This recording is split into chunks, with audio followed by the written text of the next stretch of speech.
Bismillahirrahmanirrahim.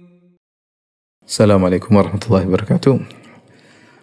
Alhamdulillah, salatu wassalamu ala Rasulillah. Rasulullah SAW bersabda, la yahillu li muslimin an yurawi'a musliman. Tidak halal bagi seorang muslim untuk menakut-nakuti muslim yang lain.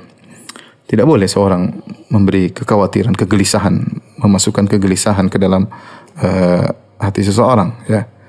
Kalau memang ada suatu hal yang jelas, yang memang benar-benar menakutkan, tidak apa-apa sebagai bentuk nasihat. Seperti misalnya terjadinya virus corona, para pakar berbicara, WHO berbicara, ya, kemudian pemerintah berbicara untuk menjelaskan ini berbahaya, kemudian memberikan solusi seperti social distance dan yang lainnya, maka itu bagus, ya.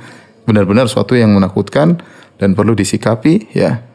Kemudian juga misalnya para dai berbicara di musim corona ini segera bertobat kepada Allah sebagai bentuk menghadapi wabah yang menimpa dengan memperkuat hubungan dengan Allah Subhanahu wa taala, meninggalkan dosa-dosa, maka ini baik.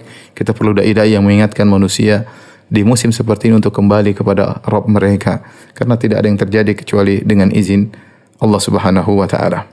Tapi tatkala kita berbicara tentang suatu hal yang tidak jelas, ya, Allah sudah menegur, kata Allah, wala taqfu ma laysa laka bi'ilm inna sam'a wal basara wal fuada kullu ulaika kana anhu mas'ula. Janganlah kau mengikuti suatu yang tidak ada ilmu, ya, tentangnya. Sungguhnya pendengaran, penglihatan dan hati akan diminta pertanggungjawaban oleh Allah Subhanahu wa taala.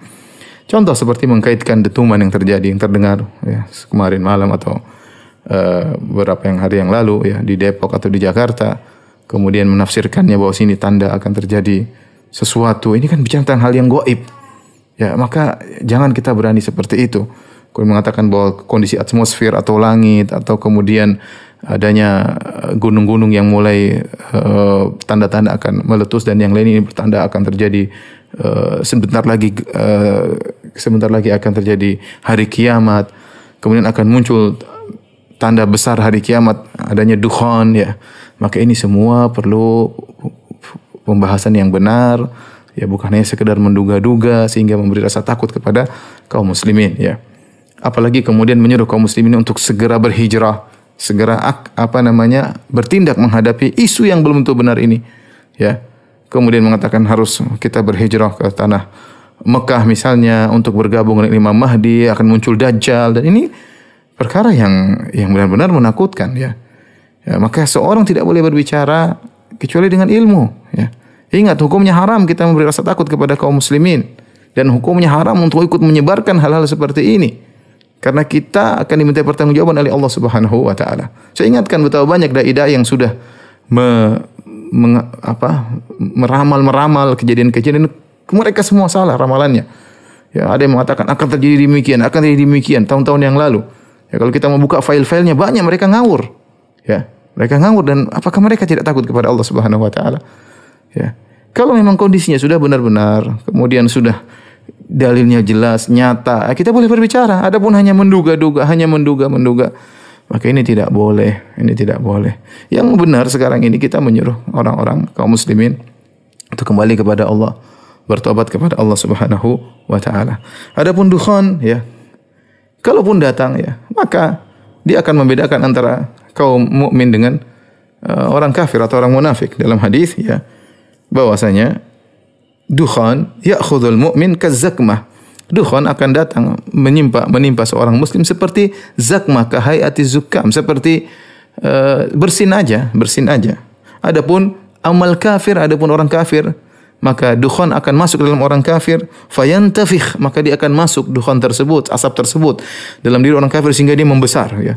Badannya menjadi besar, kemudian tubuhnya menjadi besar karena dipenuhi dengan asap. Kemudian fayakhruju min kharaihi wa udhunaihi wa duburihi, kemudian keluar dari dua hidungnya, dari telinganya, dari duburnya, saking banyaknya asap dalam dirinya. Artinya menderita orang kafir tersebut. Adapun orang beriman, dukhan datang 40 hari, maka tetap saja Allah memberikan musibah menimpa mereka seperti orang yang terkena bersin.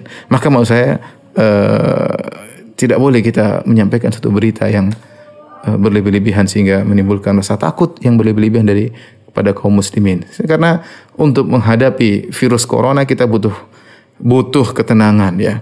Kalau seorang menjadi panik, ini bisa jadi bahaya ya. Kemudian orang kalau sudah panik ya bisa, sebagaimana pernyataan para dokter bahwasanya akhirnya tubuhnya kurang bisa menimbulkan antibodi yang baik ya karena pikirannya stres dan yang lainnya, maka jangan kita membuat kaum muslimin semakin stres.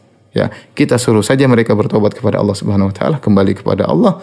Yang penting sebagaimana perkataan sebagian dai, yang penting kita husnul khatimah. Mau ada dukhan, mau ada yang lainnya, mau dajjal muncul, mau yang lainnya, ya kita dalam husnul khatimah, dalam kondisi bertakwa kepada Allah Subhanahu wa taala. Wallahu alam bisawab.